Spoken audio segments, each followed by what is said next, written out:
All right, continuing on with covalent bonds, we know that covalent bonds are about sharing electrons. And so when electrons are shared between atoms, we need to remember that atoms are sometimes like little children and they don't always share equally. So we have two different types of covalent bonds, or polarity, and they're both covalent bonds, but they're just one shares equally and one doesn't share equally. So let's take a look at nonpolar covalent. So nonpolar means that it is going to be shared equally. In other words, there is no uneven charge. There is no partly a positive and this one's partly a negative. If the electrons aren't shared equally, then one electron has it more than 50% of the time, and so there's a slight charge buildup because of the electrons staying in one spot more than another. Nonpolar would be bonding, sharing equally, excuse me. So all of the diatomic molecules automatically are nonpolar. If you have a hydrogen with a hydrogen, they are both hydrogens. So one can't pull harder than the other one on the electron. They pull equally, and so therefore they have equal sharing of the electrons. When we have unequal sharing, then that would be polar covalent, and we call it polar because what it will do is it will produce a kind of like a north and south pole. It is going to produce a positive side and a negative side on our molecule. The more electronegative atom is going to be the one that attracts the electrons more strongly. That was the definition of electronegativity from a while back. They have a greater attraction to the electrons. And so they're going to naturally keep the electron, more than half of the time, and so they kind of get that a slight negative buildup, a negative charge to them. The less electronegative atom is going to be slightly positive. That's because it doesn't pull on the electron as much, so it has it for less than half the amount of time.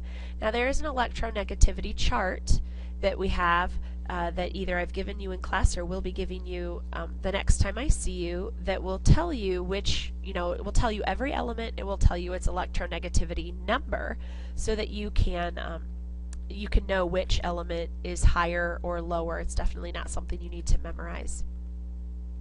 So for example, let's say we have hydrogen and chlorine. And we have hydrogen. It is an electronegative element at 2.1. The original chart that I was using calls it at 2.1. The chart that I give you in class says 2.2. And chlorine is at 3.0. So either way, even though it's a little bit different than the one I'm giving you in class, they're relatively close. Chlorine is definitely the higher of the two. And remember that when we subtract these, we can decide if it's an ionic bond, a polar, or nonpolar.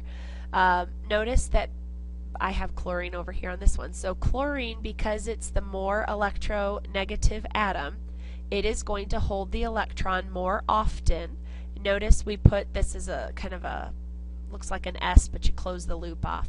So it's slightly negative over here, and it's slightly positive over on the hydrogen because the hydrogen is the less electronegative. Now here's the chart that says when you depending on the difference, when you subtract the two, this will tell you the type of bond you can expect to have. So when you subtract those, you get 0.9, which puts us in the polar covalent, which again is the unequal sharing, and so there's where the minus and the plus come from. If it's equal sharing, 0, 0, it's hydrogen with hydrogen, and so it balances to 0, then we wouldn't have any plus or minus at all because they wouldn't form slightly positive or negative elements. If we look at water, we have the 2.1 for hydrogen, oxygen's 3.5, so we know just by looking at this that oxygen is going to be slightly negative just because of the 3.5, because it's higher than hydrogen. And if we take a look at a picture, you have oxygen in the middle, the two hydrogens bonded to it. We do have the slightly negative on the oxygen. That means each hydrogen is slightly positive. And if we take a look again at the difference between those, we get 1.4. Looking back at that chart, 0.5 to 1.7, it falls in the same range as the hydrogen and chlorine example, so it's another polar covalent bond. Oxygen, if we just look at oxygen, we have 3.5, So we have a difference of 0. It's a nonpolar bond. And if we were to draw what that would look like, we know that oxygen will bond to itself using a double bond, and it has the unshared pairs here. And so there is our equal sharing. It's the same element. It can't pull any harder than the other one. Now, if we want to take a look at a polar molecule, okay, we're not looking at just the bond between two elements, but now we're looking at the overall molecule. One end of a molecule is going to be slightly negative, the other is slightly positive. That's kind of the water example, is a good tie-in here with polar molecules. And that creates a dipole. Dipole means two poles, hence the prefix di. And if we take a look at an example again of this, you can see the plus and the minus, and so that you have the two poles there, like north-south pole, we have a plus and a minus pole. And polarity can depend on the shape as well, so this is where the VSEPR theory comes into play. If we take a look at carbon dioxide, it has two polar bonds. Polar because you have oxygen bonded to carbon, and oxygen and carbon don't pull with the same amount of force. Oxygen actually pulls a little bit more, so oxygen slightly negative because it's the more negative one, and the carbon has the slightly positive. But we know from doing the VSEPR, or we will because we haven't practiced a lot, that this is a linear shape. And so the oxygens are pulling directly opposite of each other. So think about like a tug of war. You have the same person, because it's oxygen and oxygen here, so the same person pulling on that flag in the middle of tug of war. If it's the same person, they have the exact same amount of strength, and so overall as a whole molecule, this is non-polar. So we have polar bonds, but as a molecule it's non-polar. Okay, so shape plays a factor here, and I have that same picture. Let's take a look at one where it's going to be a little different. We have water. We've already taken a look at water, so I'm going to throw its picture back up here. We know that we have the slightly negative and slightly positive, so just like carbon dioxide, we have a polar bond that exists. But you got to remember, oxygen has these two lone pairs up here on it, and so oxygen, or water, sorry, does not form a linear shape like carbon dioxide did. It forms the bent shape.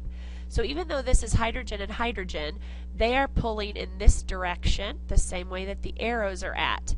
There is nothing over here on this side of the oxygen to pull opposite of the hydrogens. And so in this case, they don't cancel. So the bonds don't cancel each other out like they did in carbon dioxide, and so that gives us a polar molecule. And then just to look at two other types of bonds. The van der Waals forces, this is a really weak attraction between molecules. So you're not looking at the bonds holding two elements together. You are looking at like a water molecule to another water molecule. This type of force that's attracting one molecule to another molecule they're weak forces that do that. But we do have these, they're called dipole interactions. And okay, so we have, it has to be a polar molecule like water is, and they're attracted to each other. So if it's a nonpolar molecule like carbon dioxide, then they're not attracted to each other. It's only if it's a polar molecule. And the biggest van der Waals force that we would ever deal with in here is hydrogen bonding, which is how water is attracted to each other. It's the force between hydrogen from one to the negative piece of the other. So in water, water is very cohesive.